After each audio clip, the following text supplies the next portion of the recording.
All right. Well, sponsor or VIP. This is no, actually, this is $10 tier. New Florida story.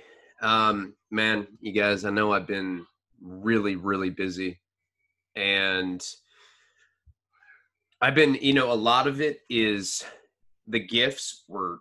It took me months to figure out how to fucking do it without it completely making me go bankrupt, and I'm still taking a loss by hooking you guys up with all this stuff. But I feel like it's really important because I'm trying to cultivate a long-term following, and I want you guys to be like, wow, like that guy came through content-wise, but he also hooked me up with tangible gifts. And I thought about it like when I was growing up, I really liked Hunter S. Thompson, and Johnny Depp just asked me to do a new Fear and Loathing with him. I'm going to be adapting it with him. Absolute truth. Mind-blowing. I talked to him on the phone for 14 hours the other day on his birthday, maybe longer. I mean, 6 p.m. to 9:30 a.m. It was fucking mind blowing, and he's a real friend to me, and just the fact that has my back and he appreciates me as a writer. I mean, it's my first tattoo is him. The validation is like it's pretty special, and I think back, like, I grew up really idolizing Hunter and a lot of people, and I think like, if they were around when, now, and I was following them content wise and they were giving me like cool fucking collectibles, shit like this blotter. I'm only making, there's 110 of these. That's it. Not making any more. Sell them for $60. And artist proofs, and a lot of them are going right now. Joe has all that shit, and I signed everything. I gave it to him. I actually already did the Mike Virgin, but like I do with the Florida thing, but and a China as well. But the thing that happens with me, you guys are probably like, you say all this shit and it doesn't happen. That's really not how it works. I'll do something, I'll upload it, and I have like 7 different hard drives with different shit. And then I forget where I put it. And then I have to search because my computer doesn't have, it's a long story. I still don't have my Wi-Fi fixed. The NDA is something we've made, but it's not digitized. It's something you'd have to print out and sign. So that's not going to work. You guys are like, this guy lies to us or whatever. That's not the case. In fact, anybody that knows me, knows that anything, I have people like Samantha Monte, who ordered stuff from me months ago. They still don't have it, or no, they do. Samantha, by the way, I just sent your spray paint can, hoodie, recovery from below signed to you. Monty, I've sent stuff, and they know, a lot of you guys, Danny, a lot of you guys know that it's coming, but I just lag, and I really appreciate you. I've worked my fucking ass off to make sure that, it's a lot of stuff. I'm doing more than I think people realize. Sorry, there's this guy doing work outside right now. He's distracting me. Anyway, it doesn't matter. I'm not going to restart this shit. If I was on YouTube, I'd restart the video. But the thing is, I've been making an e-commerce site. How long did that take? The Narcan thing. This shit takes a lot of planning. It takes a lot of resources. It takes a lot of money. It's more complicated than I think people realize. And everybody told me, don't do gifts. That shit's stupid. They don't care about that. They care about content. Focus on the content. I have 6 employees. I'm making really good money right now. I just sold the script. I just got a new book deal. I got Anti-Heroes coming out. We're doing Anti-Heroes before June Gloom because we're doing the documentary in August. I just fired the director. I'm fucking directing it now. Johnny's stepping on as a producer. We're doing it correctly. It's going to be done in August. For the next 60 days, I'm fucking directing it the way that it needs to be done. The thing's already shot. I have worked tirelessly to get everything autonomous so that I can just focus on content creation. Literally. I've been saying it for a long time. 3 videos a day. I have that in me. I have infinite fucking story. I can go on and on and on and on. And when I run out of stories, I'll be like, guys, I'm out of stories. I'm going to make shit up and I'll make up good stories. No, I'm just kidding. But even right now, this is a story. The last year's been a story. Every fucking day is a story. You know, and people on YouTube, oh, I don't like the stand-up comedy. You're a fucking bitch. I am a bitch. I've said that. But you know what I'm not? I'm not a rat, not a sex offender. Never fucking rolled it up over a debt. This last term, I'm PC, but so was everybody. That was not my choice. It was like either you go mix with the fucking PCs or you stay in prison another year. Sorry, man. Being a father, way more important to me than being a solid convict. And I'm not with all that shit. And, you know, I'm sure there's going to be people, not on Patreon so much, but on YouTube. Well, you're PC. It's like, listen to me. Everybody that's on a 1 or 2 yard in California State Prison's PC. They mix you. So therefore, I'm PC now, right? That's okay because I never plan on going back to prison. I'm not doing anything illegal. I was on welfare a year ago. And that's not bullshit. I had to shop at food banks to feed my family. I had to go stand at a fucking church, and I'm not a Christian or anything. And I'd have to stand there and get handouts for people. A lot of times I'd have to choose between paying or feeding Karina and Nico, and I wouldn't be able to eat, so I'd eat ramen instead. For real. Then YouTube happened, Al Profit thing happened. I came on here and people started supporting me financially, GoFundMe. I was asking for donations and it was shitty. It's demoralizing asking for fucking donations. I'm making 6 figures now from Patreon, but also from the book sales, the screenplay shit. I just sold a script. I get $250,000 for that. Johnny Depp just asked me to do the new Fear and Loathing with him. My dreams fucking came true because I never gave up. And I always thought I was delusional, and that's a profound thing, you know, falling, you know. I shot heroin for fucking 20 years.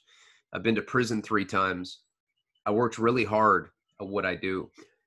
And I know it might feel like I've been slacking lately, but it's quite the contrary. You just don't understand what's happening behind the scenes. Plus, my mom's been sick, and I've been dealing with stuff. It's not an excuse. I've been working the entire fucking time. I decided, I said, you know what? June Gloom's done. It's supposed to come out on the 13th. I said, you know what? Nah. Instead, I'm going to put Anti-Heroes out first.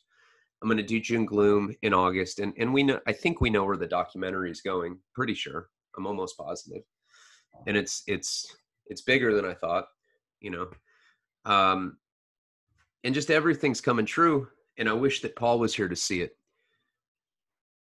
I apologize for the long introduction, and I'm going to get to the story, but I feel like, you know, my Wi-Fi's still not fucking fixed. You know, I'm in a spot where I just can't get it. It doesn't, I've tried to get it, I've upgraded, I've tried to get it fixed so many times it's not fucking working. And that's not a lie, you know. Oh man, this guy is nothing but excuses. It's like, I really try hard, and I know that there's a lot of you that see that. I appreciate you guys so much because I would not have what I have I would not have what I have without you guys. I'm getting ready to buy my first house, getting ready to move to France for a few months to work on the new Fear and Loathing with Johnny. It's going to be this fall after the doc comes out. And I'm loyal as fuck. I'm loyal to a fault. That's my best attribute as a person. I can be arrogant sometimes. I can be narcissistic, whatever, but it really comes from a place of insecurity. You know, growing up, being told that, you know, I was an idiot because I couldn't read. You know, people used to make fun of me. I mean, fuck. I grew up and I wrote a book that sold 160,000 copies, sold the film rights. Everything I'm doing right now is getting picked up, sold. And I'm proud of that. And that's okay. It's okay to be proud of things that you accomplish. I know this is a incredibly long, sounds like a coked out fucking soliloquy, you know, and everyone's like, God, where is he? Just say something funny. Butt fuck my cock. Grandpa, butt fuck me, Grandpa. Is that funny? Butt fuck me, Grandpa. I try hard, man. I work for what I got, you know. I want to get the gifts sorted out, and that took forever. It was a lot of work. Hey, sir. Hey, excuse me. No. Excuse. That's it. Yeah. Sorry. I'm working, man. Sorry. I'm on lot. Can't have that. Thank you. Sorry. All right, the dude just started like drilling. He sees me fucking working. Feel kind of bad. But like, fucking white boy. Fucking piece of shit white boy. He wants to butt fuck. I'm going to put a timestamp on here so I'll be like, look, the video starts at this time. Point is, I don't get to talk to you guys directly that much. I wish I could do more lives. People are like, fuck, you get super chat donations. The fact of the matter is I don't really need that. If you feel like donating, do it to the Narcan thing. That's where I want my money to go, you know? And, you know,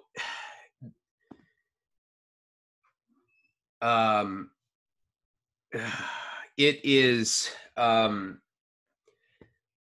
I lost my train of thought. We're going to get into the fucking Florida story. Let's get into that. I feel like telling stories. I've taken a couple days off. I've already done this story and the China story. I've already fucking done it. I swear. It's not bullshit. Now I do it again because I'm so disorganized, and that's one of my flaws. I have flaws as a person. I'm not infallible. I have a small cock. I've never ratted on anyone. I've never molested a kid. I've never raped a woman. Never raped a man. Never even thought about shit like that. You know, it's like, well, what are you going to do today, Marv? I'm going to rape a chick, dude. The mood has struck me. Let me tell you something. People like that, rapists and chomos, you know, and for all of you, anyone out there that's endured sexual abuse, I will fight tirelessly to fucking change the draconian drug laws and make sure that weirdos like that are locked up and not the addicts, because it's a medical problem, right? Anyway, let's get into the story. It's Jesus. It's like a record. It's like 20 minutes. Fuck. Okay. So anyway, here's the story. So what are we doing? We're doing Florida, right? Should we put the sunglasses on? I don't know. I feel like we might have a better like story effect if I put this on. I'm going to do that. Yeah. Fuck it.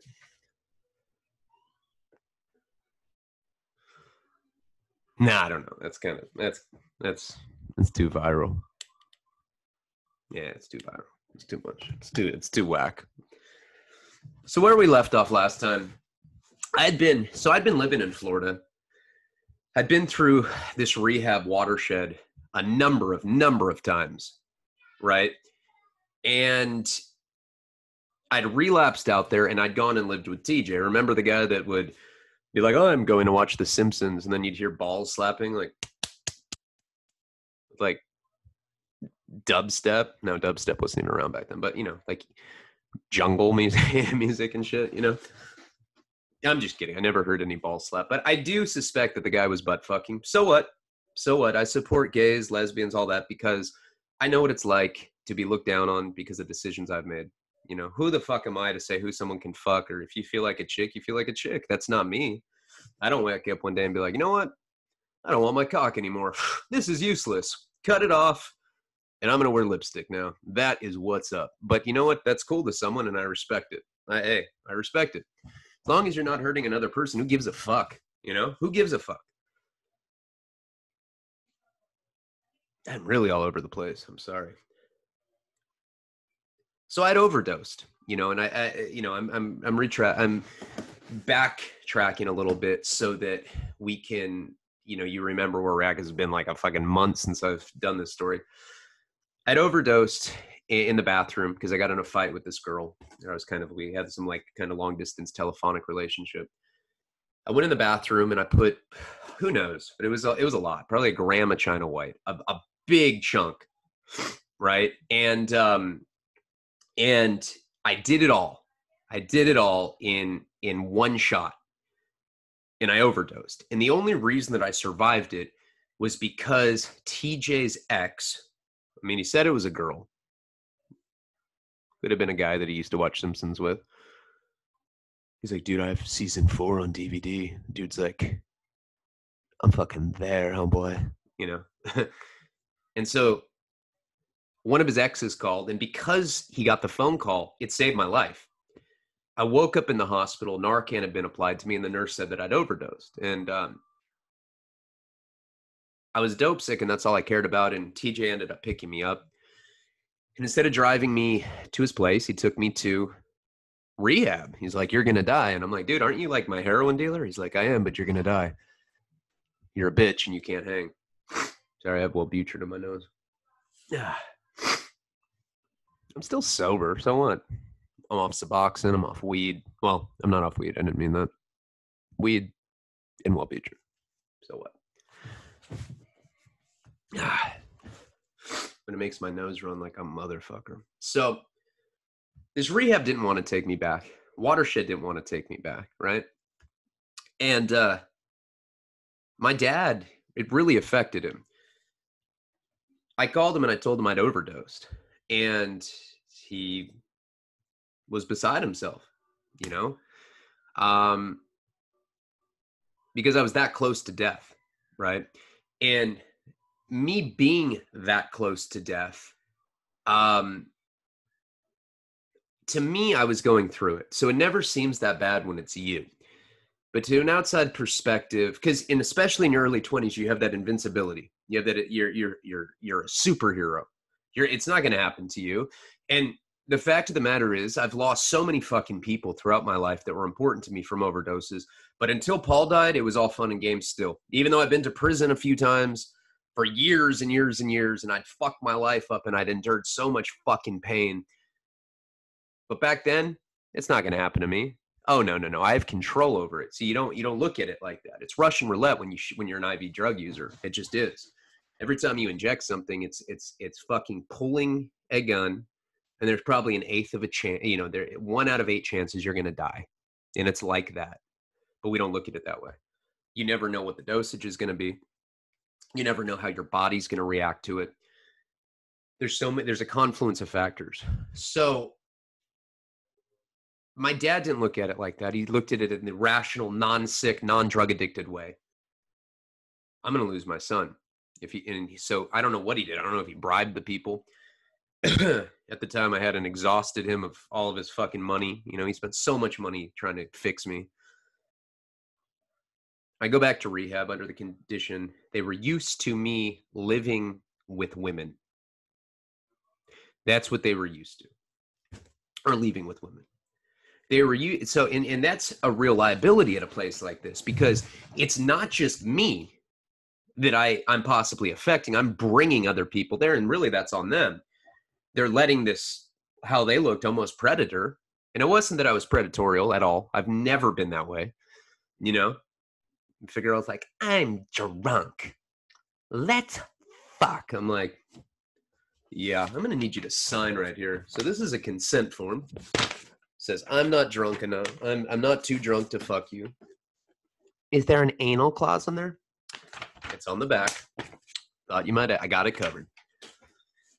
I've never been the kind of guy that's taken advantage of anyone sexually in my life, and I fucking despise it. I detest that shit. I look down on it. I really do.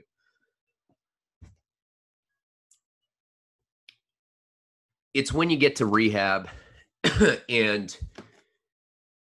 you're broken, because you don't go to rehab not unbroken. You don't go there. It's not like you go there and you're in tip-top shape and it's not checking into a fucking resort, even though these places are resort-esque. You're broken on some level, spiritually, mentally, physically, emotionally, and your soul has a crack in it and it needs to be fixed. And therefore, that's what you attract. And it doesn't even matter that your dick's this big. Looks like a little cannon on a ball sack. And this is before you get old and it fucking sags. My dick or my balls are so corny looking now. It's ridiculous. They look like they smell like plaid, if you know what I mean. That old baseball card smell of balls. Antique balls. That's where I'm at now. Personality. Quasi-bomb. And in rehab, if you're charismatic, women flock to you. I've seen it. I've seen literally the most decrepit fuck, pirate-looking fucking meth heads with a peg leg and a fucking parrot on their fucking shoulder, and the parrot has 2 heads from long-term meth radiation exposure.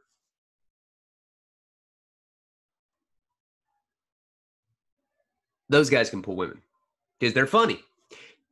And you can offer a sense of validation. So therefore, it's like fishing with dynamite. You're shopping in the fucking bargain bin, right? In the old adage, 2 dead batteries can't start a car is very accurate when you're in that condition, or when you're in a broken place. And that's what I would always do, because I'd go in there and I'd feel empty, because that's what you are when you're in addiction. And when you're in post addiction, especially, you're empty. If you're not a drug addict and you're watching this, I'm sure that you've dealt with a breakup. You know, you've walked in and your chick's getting butt fucked by the plumber. And he's like a French guy. He's like, whoa, whoa, whoa, whoa. Your fucking boyfriend's a fucking faggot. She's like, yeah, butt fuck me, he's a faggot.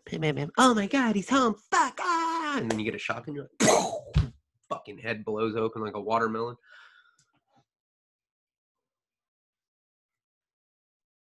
I don't mean that. Okay, so anyway. What am I talking about? So I'm sorry, I'm on one today, I guess. Got a bad batch of Wellbutrin. So I never had malicious intent with women at rehabs. It wasn't like that. It was that I felt empty and I wanted some fucking validation so that I would flock to them. So I get there that time, and I talked about it in the last video. This girl, Megan, comes. I don't know what she looked like at the time. I mean, I had rehab goggles. To me, she looked like fucking Britney Spears before the shaved head. Hot Britney Spears. If you can remember that. I mean, it was like back before the electric car. It was like pre 9/11 Britney Spears. You know, she kind of looked like that. I mean, God, it's not what she looks like now. I'm not saying she's bad looking or anything. I'm just saying I don't look at her like that. I mean, especially after what she had done to me. But all the guys were getting at her, and I started flirting, and one thing led to another, and all of a sudden we were in this like relationship. And the big liability with that in rehab is that it becomes your sole purpose. It's kind of like that feeling when you're growing up in grade school and you have a crush on someone and you literally wake up to go look at that person. Fuck, I hope they look at me today. And they look at you and you're like, that's a diary entry. I'm going to. She looked at me. I'm horny.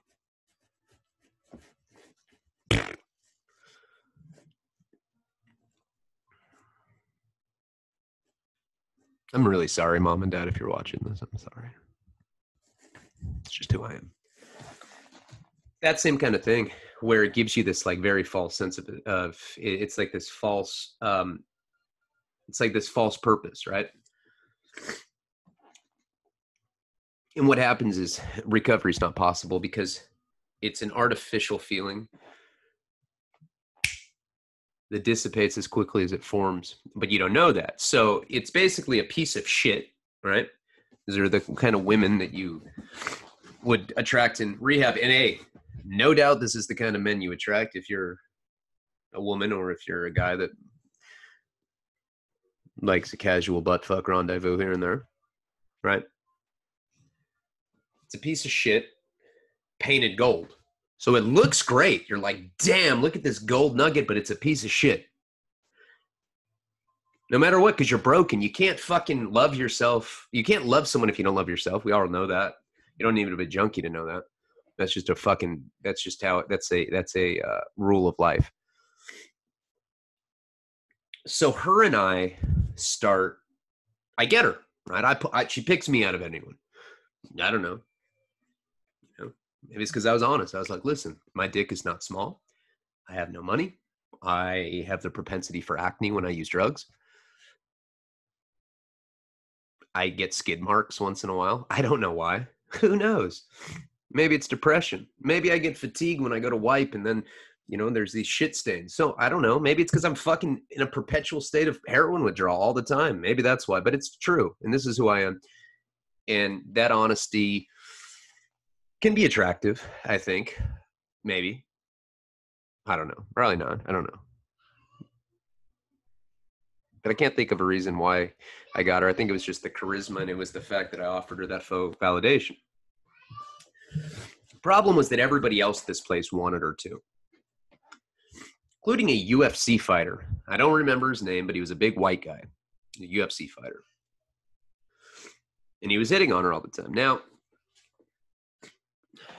he's from the South, so he had a, oh, goddamn, baby. He talked like country, but he wasn't as stupid as country. Rest in peace, country. I'm sorry. Oh, come on, little buddy. Show me a little more goddamn respect than that, little buddy. I'm sorry, bro. I love you. He was a good dude. I'm just kidding. Okay. So this guy was a little more well-spoken. I didn't mean to call you stupid, country. Jeez. It was kind of fucking harsh. You did have swastika. Country, you had fucking swastikas. Come on, man. Jeez. Man, you, when you talk to her, man, you are one foxy bitch. He'd say stuff like that to her. It pissed me off. I'm a jealous guy. As drug addicts, we're inherently insecure, and one of the symptoms of insecurity is jealousy, possessiveness, controlling. I was like that for many, many years. As career, I'm not like that now. I don't, whatever. I don't get what's whatever. I'm way more confident than I used to be. I take Extends for Men. Link in the bio. You think it'll ever get like that with me? Or like sponsored by shit like that? Maybe. I'm looking into making a pro model pocket butthole with a mold of my asshole. And it'll like have the picture of me with all the acne. Like, and it'll say, if you get mad, don't press dislike. Butt fuck me. I think they'll sell too. $40. Yeah. I'm serious. I've been talking to an adult. I swear to God, I'm like developing one with a porn company, with an adult toy company. It's neither here nor there. So this guy would, oh man, you see, you're a foxy little bitch. Like right in front of me. And I'm like, dude, that's my girlfriend. Hey, man. Come on, man. And this guy was like one of those UFC fighters that was addicted to blow and hookers. And he could beat people up. He could certainly beat me up. I'm 5'6". This guy was like 6'3". Big old whammer hammer. I know. Because I'd fucking stand on my tiptoes and look in the little window of the bathroom. I'm like, God damn, fuck. Can't compete with that shit. You fucking feed that thing, man. God, he must be on some sort of supplement, man. Jesus Christ, that's big. God. Fuck, I kind of think this guy's cool because of this. That thing's fucking impressive. I can't even hate on that, man. Whatever. So one day, and it would get progressively worse. Damn, baby. Damn, you've got a nice fucking ass on you. I bet your asshole smells fucking bomb. Like, come on, man. Like, it's a little disrespectful, right? Oh, man. Oh, who is it, man? Shut up, you little bitch. And I hadn't been to prison yet. I think he was talking to me like that, and I didn't really say anything back. So one day, now she had befriended this girl named,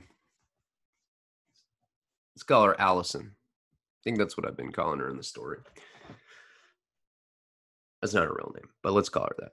Now, there's this girl named Allison. She came in, and she was a girl from Texas, okay? And she was doing webcam porn, and she had a big following. Now, this is way before webcam porn was like where everybody was doing it, where you're like on an airplane with like some like 75-year-old woman, and she's like, fucking, what is it, crocheting shit? And you're like, hey, how you doing? She's like, oh, pretty good. Huh. Where are you going? You going to see your grandkids? Oh, no, I'm going to Reno, Nevada to go to the adult webcam porn convention. Oh. What, maybe like your son or daughter's in the adult film? Oh, no, I do. I do gross sex scenes on a webcam every Friday night with my girlfriend. We get butt fucked by minorities. The fuck? Me too. I'm just saying, me too. We're going to the same conference. Fucking small world. Everybody's like doing shit like that these days. Shit, I tried to do it. That's how I got the fucking pimp in case I was trying to do webcam porn. And you know what I mean? It's like, what? I get paid to fuck on cam? I'm down. Fuck yeah. Never really panned out. So this was before all that, and she actually had a following. You know, like, I mean, she'd been in Hustler and Penthouse and, you know, Buttman and you know, Asshole Weekly or whatever. You know, the Butthole Chronicles, you know, whatever. She actually had a following, and she's good looking, blonde. And her and Megan became good friends. Now, Megan was bisexual, or at least I always got the feeling that she was like one of those girls that was bisexual, but it was like more for attention, you know?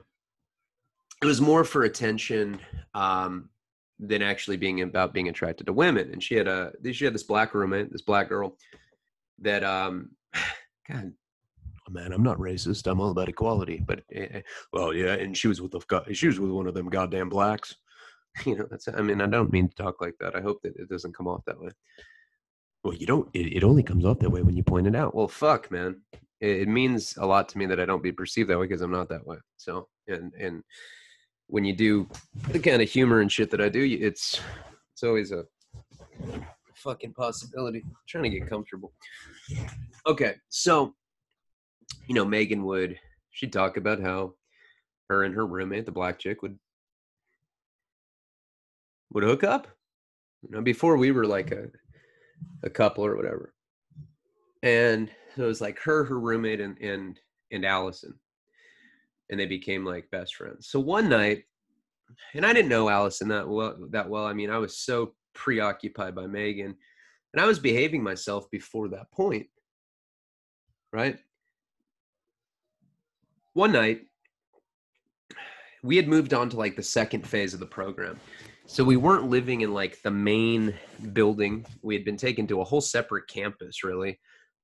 Then it was some apartment complex, 2-story apartment complex in Boca Raton. And one night, the UFC guy was hitting on Megan.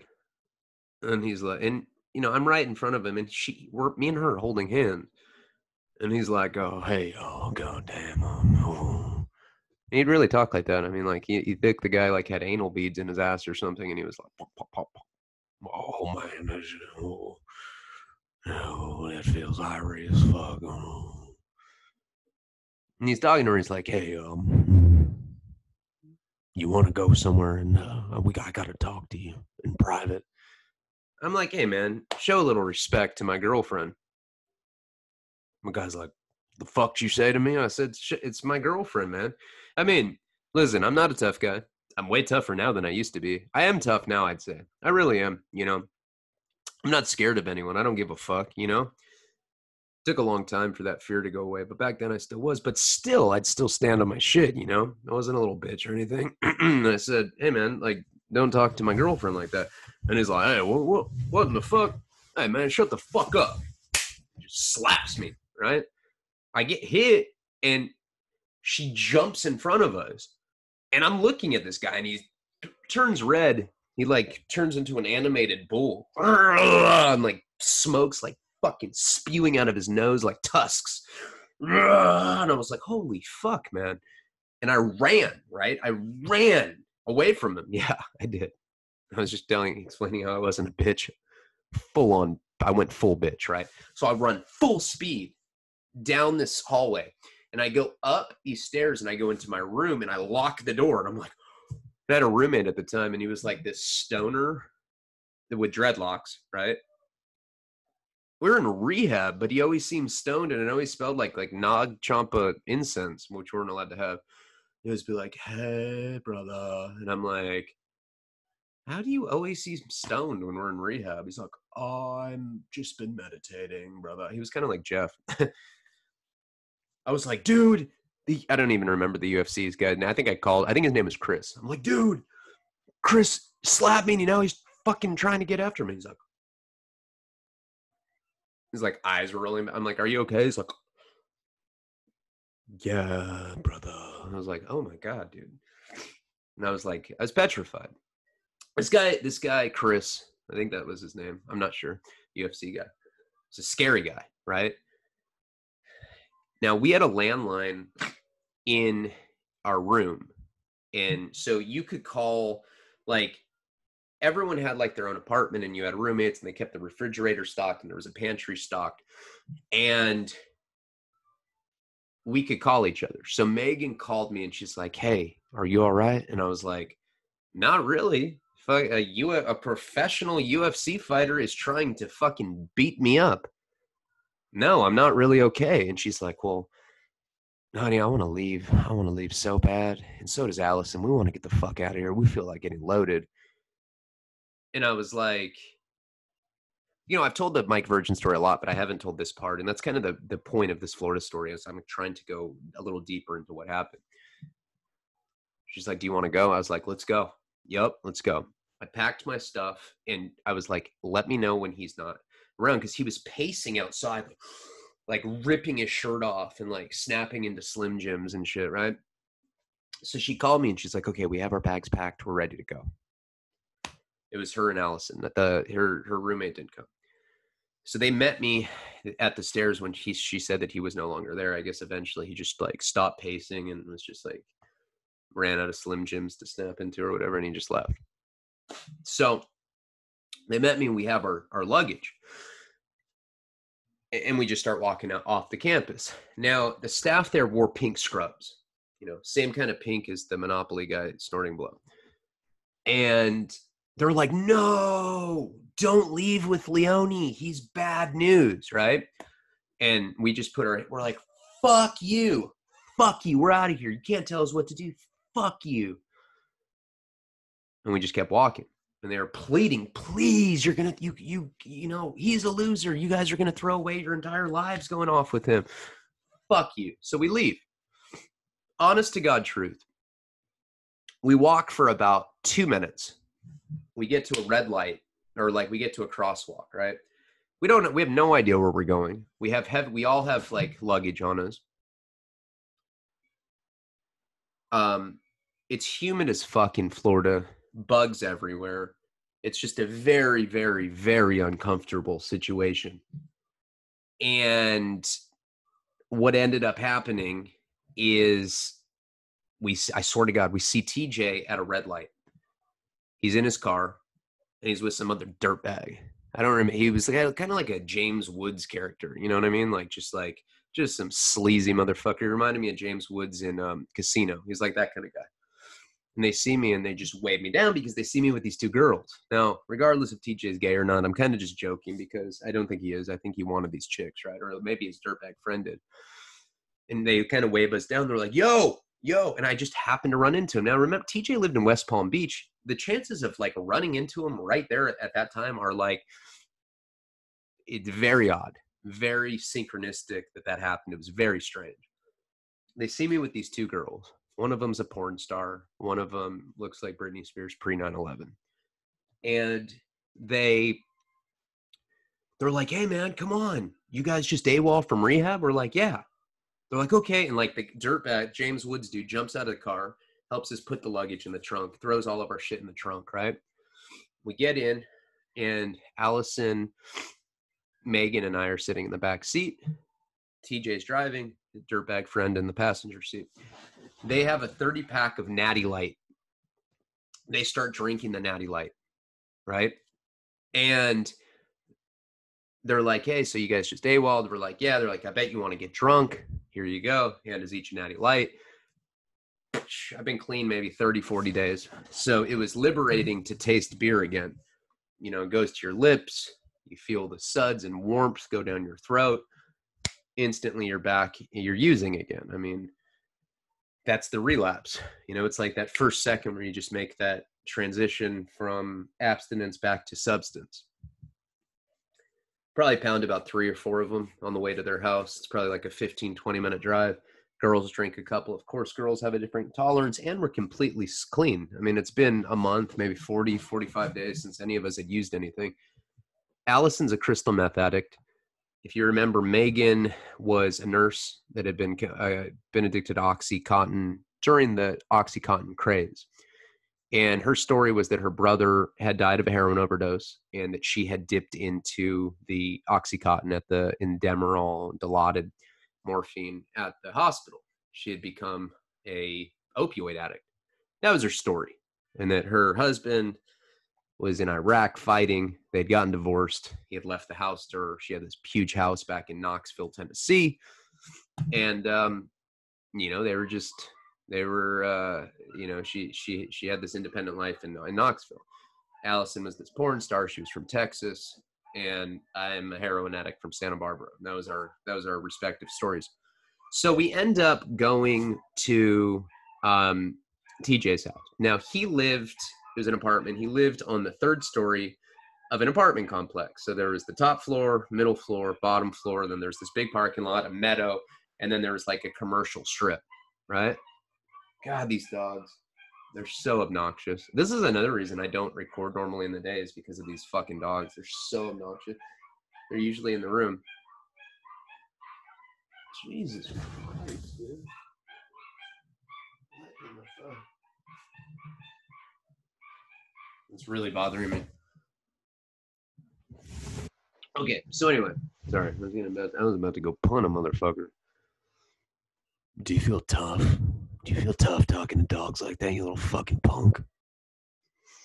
Kinda.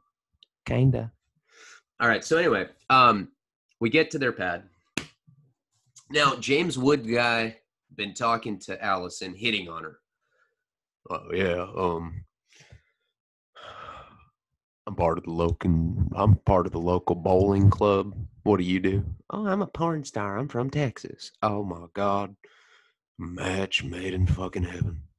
You know, he's just a typical like Southern Florida dude, you know. So they kind of hit it off, and girls are definitely buzzed off a couple beers. I probably drank 4 or 5. Back then, my tolerance to alcohol, you know, I've always had a high one, but it was definitely not what it is now. You know, I was feeling nice and buzzed. We get to the house, and usually when I tell the story, I tell it a little differently. But this is what actually happened. So we get to the house, go inside. Now this is the same place that I'd overdosed. Allison and James Woods, dude, I don't know what the hell happened, but they went right to the bedroom. Like, geez. That's 2 beers of power right there. Well played, sir. Megan and I had never had sex. Nothing like that, right? We end up going into a room. Now, she had always been like, we'll never do that. Like, I want it to be about something physical. I mean, I don't want it to be about anything physical.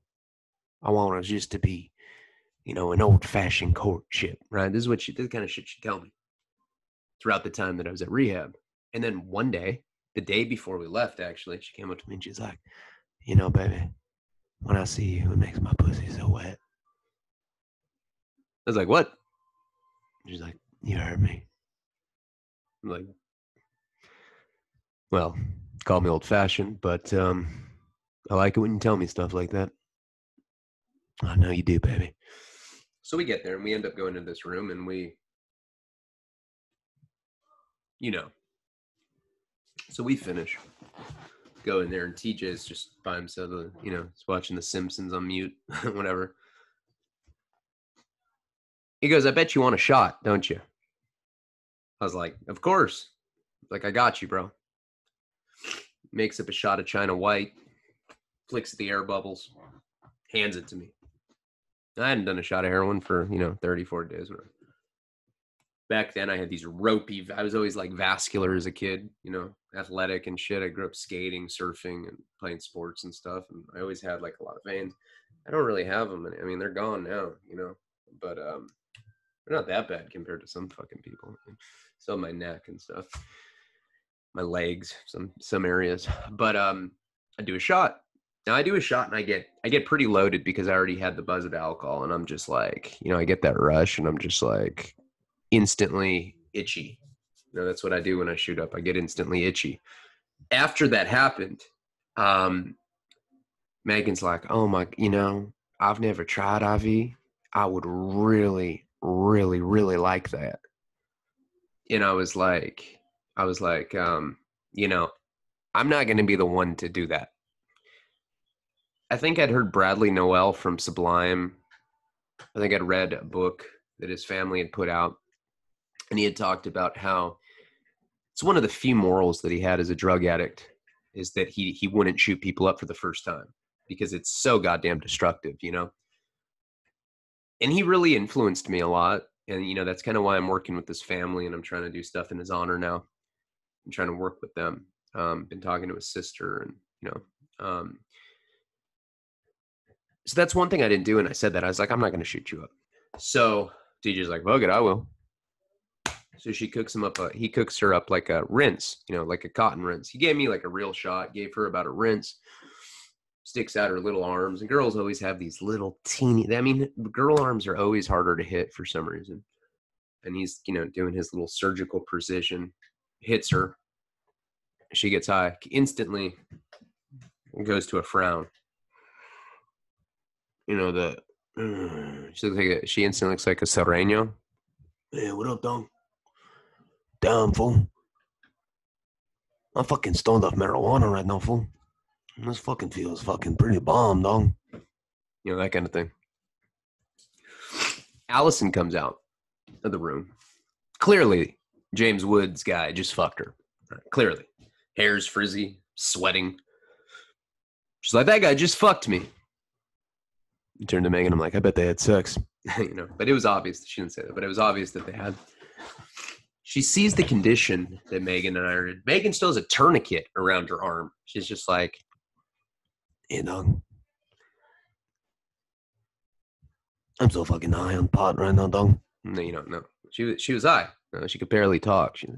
For real, she was like, wow, this feels it just feels as blissful as they'd always talked about in the movies. Shit, man. Oh, God. This guy. I'm sorry, guys. Anyway, fact of the matter, it distracts me, dude. I'm really sorry. This shit pisses me off. We got to move. We got to go to a new spot. We are. I'm actually going out to France this fall. I'm going to stay at Johnny Jepp's house and work on the new Fear and Loathing. For real. Allison goes, I want to try that. That looks really fun. And she'd only done meth. She'd never done any opiates. And again, same moral dilemma. I was like, I'm not going to do that to you. TJ's like, I'll do it. And the guy that just fucked her is like, no, I got you, honey. I got you. So he cooks her up a shot. Now, it's not a rinse. It's a real shot. Still relatively small. It's been a long, long time since I'd done heroin out there, but it was China White. And, you put a lot of water in it and you put a very small amount of China White in there. Granule is probably too small, but it's teeny. Less than a bump of cocaine looking, right? Throw it in. It's water soluble, so it goes into oil. You just stir it with the plunger. He makes the shot. He sticks it in her arm. I see the blood go into it, like it's you just see it. You just see the blood. It's not like black tar where sometimes it's so black, it's hard to see a contrast. It's not accentuated as much because it's black tar, right? And anyhow, they saw they had registered and you push the plunger down. She folded instantly onto the ground. We all start freaking out. Now I was already high. I was probably the calmest out of everyone. Megan's like, oh my God, because it was instantaneous. Did the shot. It happens sometimes. People have an adverse reaction to heroin, especially if you have alcohol already in the system. Fucking folded forward. Just fell right down. I've seen people go out 1 million times. Hundreds, probably. Literally. A lot of times, and I was calm and I said, come on, let's bring her in the shower. We start slapping her a little bit. Come on, Allison, come on. Fucking turn the cold water on. Put her, we start taking her clothes off and shit. Like she's like in a bra. And we put her, kind of like prop her up in the shower. I'm like, go get ice cubes, you know, because ice cubes, you know, people have given me a lot of shit on YouTube. That's a home remedy. That doesn't work. Shut the fuck up. Yes, it does. It can shock your system. If you don't have Narcan, if you don't have anything else, well, you just need to call 911. It's the only, okay, understood. But we're in fucking Florida. You get charged with manslaughter if she dies. People don't do it because it's a fucking liability. That's why it's so important to get Narcan out to people. Anyway, we get ice cubes because in theory, you stick it up their asshole and it shocks their system. It can bring them back. It's the same way as if cold water hits them, it shocks them, it brings them out of it. So we're hitting her with cold water, slapping her. Come on, Allison, wake up. Come on. You know, and we go get ice cubes. We start inserting her up her rectum to try to shock the system. We're sticking ice cubes up her ass. It's not working. She's out. The guy that fucked her, the James Wood guy, come on, you stupid fucking bitch. Just starts hitting her in the face. Hits her right center in the face. Breaks her nose. Crunches. Blood pours out. There's a cascade of blood that rolls down her. She's losing color rapidly. So the contrast of that dark blood with these, you know, her life kind of just evaporating out of her in like a prism of color. So it's, you know, normal color, and you're just seeing it go away, go away. If you've ever seen E.T. when he's white at the end, that's what it really looks like when someone dies. It can look like that. They take on this very like fish scale tone, and we're looking at her and she broke her nose, and I stopped him. I say, hey man, what are you doing? What the fuck are you doing? And I'm like a little scrawny guy, but I get in between him and he's bigger than me. I'm like, dude, get off of her. What are you doing? That's not helping. What are you doing? I throw her out of the shower. We try to give her CPR. We're fucking, you know, now I'm starting to panic because, you know, it's clear that it's just nothing's working. And if we call 911, we all stand to go to prison for this.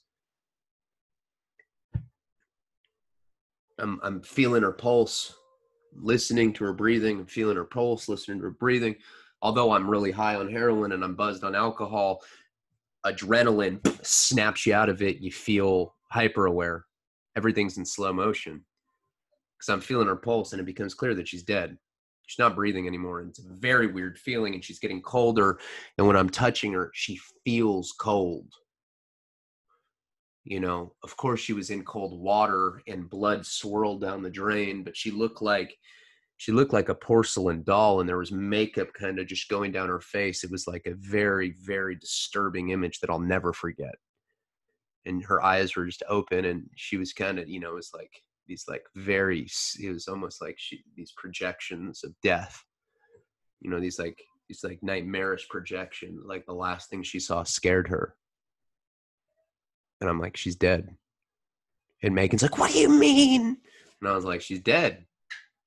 She's fucking dead. I mean, she's dead.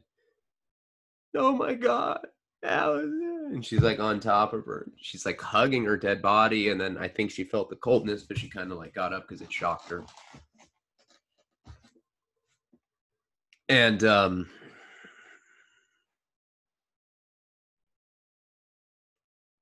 mean, it's you know, you see people go out. You know, if you're a heroin addict, if you're a heroin addict, you're going to see that. You're going to see people go out. You very rarely see someone die in your arms like that, you know. And to make matters worse, we were in a very conservative, draconian state. The laws are incredibly strict. It's third-degree murder. It's what they originally charged the George Floyd guy with right now. Third-degree murder. Manslaughter. You know, and you watch that. That motherfucker put his hands in his pockets and put his knee on that man while he died. I would have been charged the same way. So the next thing was how to deal with the body.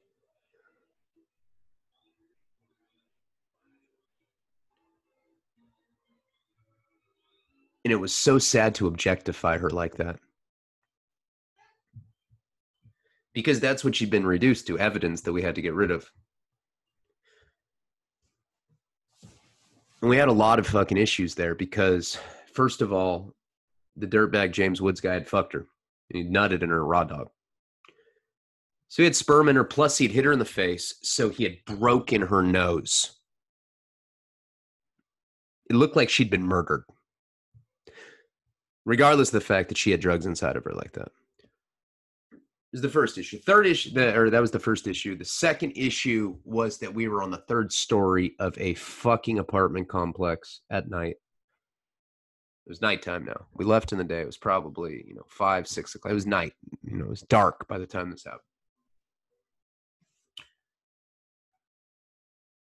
Nobody could think of what to do. It was a complete disarray, and it was traumatic. It's traumatic. You're in shock. You're in shock, and it's hard to think clearly. I'm actually the one that came up with the idea, and I said, hey, let's collect all the beer bottles, or cans. Let's collect all the beer cans, the Natty Light. Let's put them in a box. Let's clean her up, get the blood off of her. We're going to have to clean her vagina out to get the sperm out. It's necessary. It's something that has to happen. Megan's like, I was like, you got to do it. You're the girl. She's like, and I'm like, and you're a nurse. She's like, I can't do it. I'm like, you got to do it. So the first thing that she did is she took herbal essences, put it in her hand, and she stuck it in her vagina and started rubbing. And I'm just like, you got to do it. Wash it out. Wash it out. I mean, it has to be done. Oh, man. So it's such a disturbing thing to watch, and I can see it in my mind like it was yesterday. I've seen that a lot in dreams, I've revisited this scene in my mind so many fucking times. And after that, we changed her, cleaned her up a little bit. Megan even put some light makeup on her, doused her face with whatever powder, whatever the fuck it was. It was just years ago.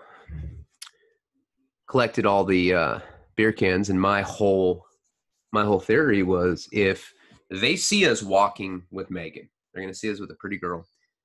They're going to see us carrying her body out, but they're going to see Megan behind us with a can of alcohol, and people are going to say, oh, that's a dumb drunk bitch. She's not dead. No one's going to think that. Why would they think that if she's with me? The beer, the box of beer cans really sets it off, and we had to go down from this third story apartment all the way down to the parking lot, and we did that. We didn't really talk about it. Like, well, what are we going to happen if we run into someone? We just went. And you know what? We got down there without anyone seeing. We took her down the stairs, Megan behind us with a box of beers. We get down to the parking lot, and we're going to put her in the car, and I'm like, let's put her in that meadow. Let's not, I mean, goddamn, if we're driving around and we get pulled over with a body, we're fucked. We're going to go to prison for life. Let's dump her in the meadow. So we go and we dump her body in the meadow. I don't know why I did it, but I ran across the street to 7-Eleven or whatever it was, some sort of convenience store. And there was a payphone back when they had payphone. And I picked up the payphone and I called 911 and I said, hey, a girl died of a drug overdose. There was no malicious intent. She's at this location. I didn't say where. I just said this location. I knew they could trace it. I have no idea why I did that. I just felt like it was the right thing to do because it was not intentional. I shouldn't have done that. But I don't know. It was something I felt like I needed to do maybe. I ran back. I mean, I literally, we dumped her body and I ran with there, without even telling them. I just ran across the street, ran through the street with cars, dodged them, got to the payphone, made that call, and then ran back. And they're like, what the fuck did you do? And I'm like, man, I made a call saying that it happened. Why would you do that? So that it's on record that at least we reported it. That's fucking why. I'm not going down for murdering someone that accidentally died from a drug overdose. I didn't do that. Okay. No. Drove around. We got in TJ's car. We got to get out of here. We drove around for a very long time and until we found a Best Western, and he just said, "Hey, I'm dropping you guys off here. We don't have any money. We don't have any resources. It's the middle of the fucking night in the middle of South Florida. And we'll get into what happened next in the next installment of the Florida series. I'm getting the NDA, the non-disclosure agreements figured out. It's a sensitive thing because I can get sued and I'm making real money right now. So please understand that it's not because I don't have it. I do. I just can't trust anybody with it because of the nature of what it is. It's talking about shit that could get us in legal trouble. It has to be done correctly. You got to understand that. I've taken creative license to make sure that I can't, that no one can figure out what actually happened. It's the story is 100% true, but I've changed some very important details, chronology, etc., locations, so there's no way you could ever figure out what the fuck happened. I appreciate you guys, and I'm going to be making a whole stronger effort to get as much content to you as possible. Thank you very much, and of course, Palabra.